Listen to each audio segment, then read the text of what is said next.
Nós vamos falar um pouquinho hoje sobre as indicações para se fazer algum tipo de tratamento ou para indicar a embolização de mioma, né? Quando que nós vamos pensar numa indicação, né? Basicamente, a gente vai tratar miomas sintomáticos, né? Então, nós vamos tratar de miomas que têm sintomas, né? São sintomáticos, sintomas são o que o paciente sente. E, basicamente, a gente pensa na embolização como um procedimento cirúrgico. Então, nós vamos pensar assim, o paciente tem alguma indicação cirúrgica? Se tem uma indicação cirúrgica, a gente vai pensar se a embolização a embolização de mioma vai ser uma das alternativas, tá? Mas esse pensamento assim, quando que nós vamos indicar fazer alguma coisa? Fazer alguma coisa significa que o paciente tem que ter, normalmente tem alguns sintomas, sente alguma coisa.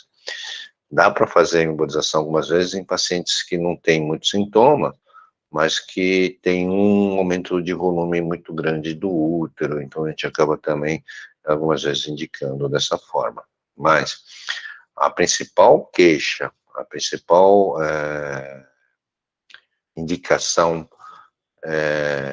de tratamento e de embolização ou de tratamento é paciente que tem sangramento menstrual. Sangramento menstrual intenso e prolongado, ou prolongado, porque pode ser, às vezes o paciente tem um sangramento que é não tão prolongado, não dura lá os 15 dias, né? Mas ele tem um sangramento intenso com muito coágulos, pode também ser uma indicação. Então, o coágulo, ele é um indicativo de que o fluxo menstrual é muito intenso. Um fluxo menstrual mais confortável, mais tranquilo, ele sai sem formar coágulo. Quando o fluxo menstrual é muito grande, ele coagula dentro do útero e depois ele sai.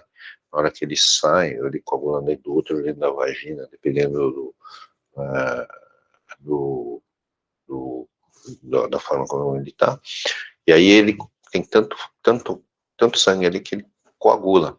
E ele coagula, sai aquelas massas na menstruação. Isso aí é um indicativo de sangramento intenso, tá? E aí, esse sangramento intenso pode causar, primeiro, uma alteração na qualidade de vida.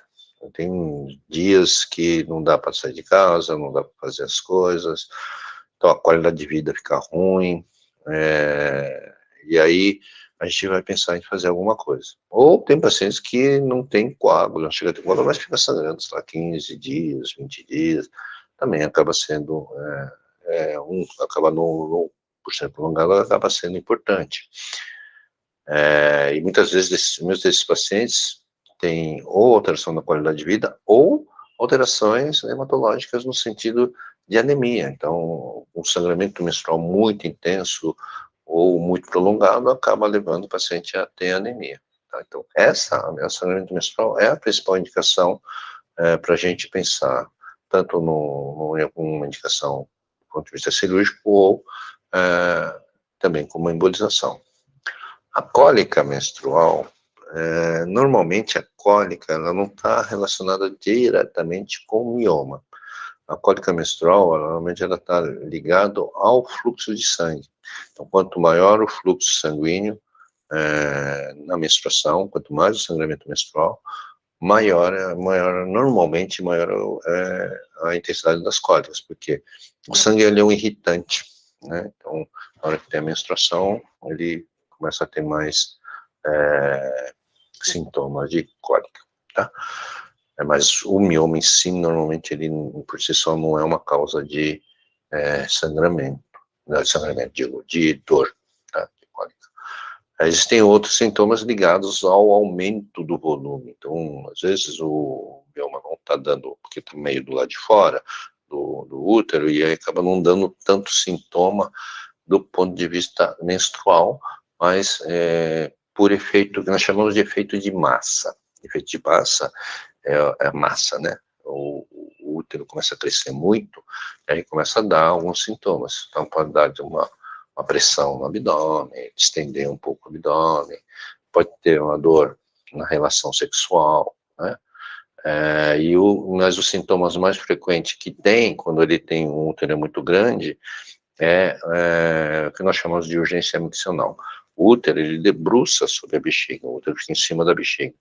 E aí, ele cresce muito, ele vai dificultar que a bexiga encha, então você não consegue, a paciente não consegue segurar muito a urina.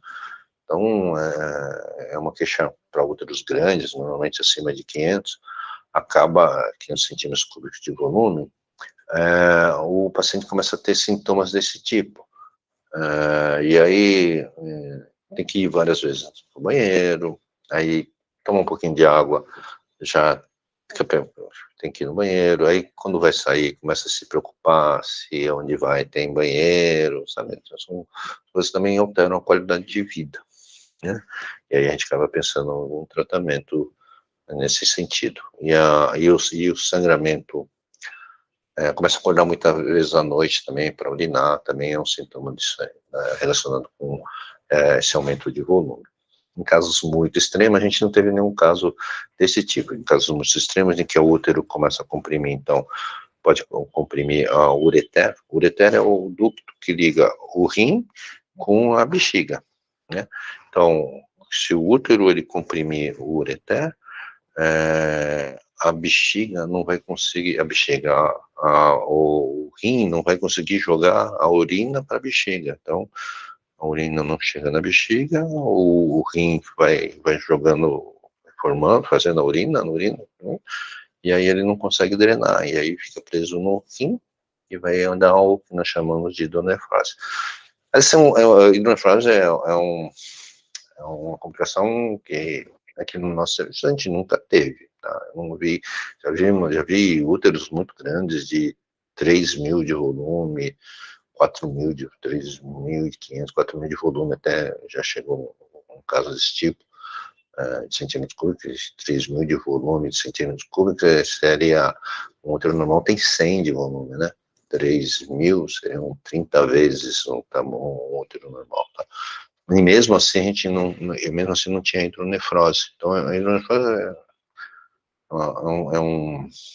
uma exceção da exceção.